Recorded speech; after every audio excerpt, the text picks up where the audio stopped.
अमिताभ बच्चन, सदी का महानायक। अमिताभ बच्चन का जन्म अक्टूबर 11, 1942 को उत्तर प्रदेश के जिले इलाहाबाद में हिंदू परिवार में हुआ और इनके बचपन का नाम इनकलाब था, जो बाद में बदलकर अमिताभ रख दिया गया। इनकलाब नाम जो है वो आज़ादी की लड़ाई में इस्तेमाल होने वाले नारे इनकलाब जिंदाबाद से प्रेरित था। अमिताभ नाम का मतलब होता है ऐसा दीपक जो कभी नहीं बुझे। अमिताभ के पिता हरिवंश राय बच्चन जो खुद एक मशहूर हिंदी के कवि थे और उनकी माता तेजी बच्चन जो कराची से वास्ता रखती है ने ही उन्हें स्टेज की दुनिया में आने के प्रेरित किया। वैसे आपके जानने लायक एक दिलचस्प बात और भी है कि अमिताभ का उपनाम श्रीवास्तव है, लेकिन इनके पिता ने अपनी रचनाओं को बच्चन नाम से प्रकाशित करवाया, जिसके कारण उसके बाद पूरे परिवार के साथ यह नाम जुड़ गया। करियर और फिल्म इंडस्ट्री शुरू में अमिताभ के लिए चीजें आसान थी, क्योंकि इन्हें फिल्मों की दुनिया में आने के लिए किसी भी तरह की दिक्कत का सामना नहीं करना पड़ा, और इसकी वजह है अमिताभ बच्चन की राजीव गांधी से मित्रता होना, क्योंकि इसी वजह से इंदिरा गांधी के हाथ का लिखा सिफारिशी खत की वजह से उन्हें के अब्बास की फिल्म साथ हिंदुस्तानी में आराम से काम करने का मौका मिल गया। वैसे हम यह कह सकते हैं कि ऐसा तो है कि अमिताभ ने अपने टैलेंट और अभिनय के दम पर इंडस्ट्री में बादशाह का मुकाम हासिल किया हो, या किसी और भी पैमाने पर अमिताभ बच्चन को हम महान कह सकते हैं, लेकिन हालांकि अमिताभ ने फिल्मों में दुनिया में अपना हाथ आजमाने से पहले एक शिपिंग कंपनी में नौकरी की थी, और बाद में इनके मां के द्वारा उत्साहित करने के बाद ये नौकरी छोड़ के मुंबई आ गए थे। वहाँ इन्हें काम करने के लिए 800 रुपये महीना वेतन मिलता था। शिक्षा अमिताभ बॉलीवुड के उन अभिनेताओं में भी है जिन्होंने अच्छी खासी पढ़ाई करी है, क्योंकि बॉयज हाई स्कूल में पढ़ाई के बाद इन्होंने शेरवुड कॉलेज जो नैनीताल में है से 8 में अपनी ग्रेजुएशन की हुई है। साथ ही इसके बाद विज्ञान में स्नातक स्तर की पढ़ाई के लिए दिल्ली के प्रसिद्ध केएमसी कॉलेज से पढ़ाई की, और इसके बाद मां के लिए ज्ञान प्रबोधिनी कॉलेज जो इलाहाबाद में है से की। सफलता के लिए संघर्ष। वैसे अमिताभ को भले ही फिल्मों में आने के लिए संघर्ष नहीं करना पड़ा, लेकिन बाद के दिनों में चीजें इनके लिए मुश्किल थी, और यही वजह है कि न केवल अमिताभ बच्चन की पहली फिल्म ने कोई अच्छा प्रदर्शन कमाई के हिसाब से नहीं किया, लेकिन इस फिल्म में इनकी भूमिका के लिए इन्हें सर्वश्रेष्ठ नवागंतुक अभिनेता के लिए पुरस्कार मिला, और इसके बाद करीब 7 साल तक के अपने संघर्ष में इन्हें कोई विशेष सफलता नहीं मिली, और तब तक ऐसा कहा जाता है कि वो निर्माता और निर्देशक महमूद साहब के घर में रुके। स्टार बनने। अमिताभ बच्चन की जिंदगी में स्टार बनने के लिए महत्वपूर्ण मोड़ तब आया जब 1973 में आई प्रकाश मेहरा की एक फिल्म में इन्हें एक इंस्पेक्टर का रोल मिला, जिसमें इनके किरदार का नाम इंस्पेक्टर खन्ना था, और उस किरदार में अमिताभ बच्चन एकदम अलग तरह के रोल में थे, और साथ ही इनकी भारी आवाज जिसके लिए इन्हें ऑल इंडिया रेडियो में बोलने वाले के पद के लिए निकाल दिया गया था, वही इनकी खासियत भी बनी। ऐसे में जनता के लिए अमिताभ का यह रूप बहुत पसंद आने वाला था, और इसके बाद बॉलीवुड के एक्शन हीरो और अंगरी यंग मैन की रूप में एक नई छवि अमिताभ की जनता के बीच में बनी, जिसने इन्हें बेहद लोकप्रिय बना दिया। यह वही साल था जिसमें अमिताभ ने जय भादुड़ी से शादी करी, और कह सकते हैं कि अमिताभ के साथ अब उनका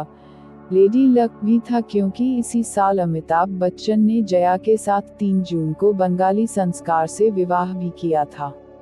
लाइफ चेंजिंग इवेंट्स। 1976 से लेकर 1984 तक अमिताभ को अपनी कई सारी कामयाब फिल्मों की वजह से बहुत सारे पुरस्कार भी मिले, जिसमें उनकी बेहद कामयाब दीवार और शोले जैसी फिल्म भी है। शोले तो बॉलीवुड के इतिहास में सबसे कामयाब फिल्मों में से एक है।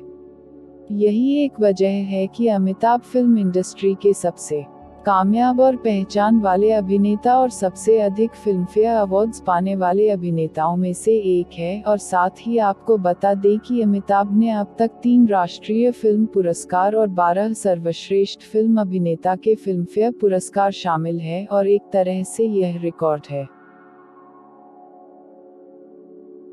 तक संसद के निर्वाचित सदस्य के रूप में भी इन्होंने अपनी भूमिका दी है। असल में 1984 में इंदिरा गांधी की हत्या के बाद अपने दोस्त राजीव गांधी की सलाह पर वो राजनीति में उतरे और इलाहाबाद की लोकसभा सीट से चुनाव लड़े और राजनीति के चाणक्य कहे जाने वाले हेमवती नंदन बहुगुणा को हरा दिया। लेकिन कुछ समय बाद ही, यानी राजनीति में आने के 3 साल बाद ही, अमिताभ बच्चन ने राजनीति को अलविदा कह दिया। अमिताभ बच्चन ने एक्टिंग के अलावा भी पार्श्वगायक के रूप में भी अपना योगदान दिया है। साथ ही एक अच्छे विज्ञापनकर्ता के रूप में भी अमिताभ की पहचान बनी हुई है और उम्र के इस दौर में भी, जब वो 73 साल के हो चुके हैं, अभी भी सक्रिय है। कौन बनेगा करोड़पति शो में भी इन्होंने होस्ट के तौर पर काम किया है और अमिताभ बच्चन को पसंद करने वाले करोड़ों में हैं। अमिताभ ने 12 से अधिक फिल्मों में डबल रोल किया है और एक फिल्म, महान, के लिए तो उन्होंने ट्रिपल रोल भी किया है। आज के दिन में अमिताभ के पास एक खास मुकाम है और इसी वजह से इन्हें फ्रांस के एक शहर द्यूविले की मान नागरिकता भी इनके योगदान को देखकर मिली है, जो किसी भी विदेशी नागरिक के लिए न केवल सम्मान की बात है बल्कि बहुत ही दुर्लभ लोगों के पास ये है, क्योंकि यह केवल ब्रिटेन की महारानी एलिजाबेथ द्वितीय के पास और पहली बार अंतरिक्ष में प्रवेश करने वाले रूसी अंतरिक्ष यात्री यूरी गागारिन तथा पोप जॉन पॉल द्वितीय को ही दिया गया है। बच्चों और परिवार। अमिताभ बच्चन की 2 संतानें हैं, अभिषेक बच्चन और श्वेता नंदा बच्चन, जिसमें से अभिषेक बच्चन भी खुद अभिनेता है और अभिषेक का विवाह ऐश्वर्या राय के साथ हुआ है, जो बेहद खूबसूरत अभिनेत्री रह चुकी है और सलमान खान की एक्स गर्लफ्रेंड भी रह चुकी है। हालांकि एक्टिंग की दुनिया में अभिषेक का सिक्का जरूर नहीं चला, लेकिन अगर लड़की के मामले में बात करें तो करोड़ों दिलों को धड़कन रह चुकी ऐश्वर्या को अपने हमसफर के रूप में पाने वाले अभिषेक बच्चन बेइंतहा लकी है। लव लाइफ और अफेयर्स। अमिताभ के अफेयर्स की बात करें तो सन 1978 में अमिताभ और रेखा की बीच बती नजदीकियों को लेकर न केवल अमिताभ के घर में बहुत हंगामा हुआ बल्कि देश भर के अखबारों में भी यह सुर्खियां बनती जा रही थी। इस बारे में सुना गया है कि रेखा दिल ही दिल में अमिताभ बच्चन को बहुत पसंद करती थी, लेकिन उन्होंने सही तरीके से कभी इसे जाहिर नहीं किया और न ही अमिताभ ने इस रिश्ते के बारे में कभी कुछ कहा, जिसकी वजह से मामला रहस्यमय होता गया और शायद इसी वजह से जय ने रेखा को इस बारे में बात करने के लिए डिनर पर बुलाया था। सामाजिक रूप से सक्रिय अमिताभ बच्चन सोशल साइट्स पर भी काफी एक्टिव रहते हैं और अपने फैंस के साथ जुड़े रहने के लिए ब्लॉग और फेसबुक और ट्विटर पर भी काफी सक्रिय रहते हैं।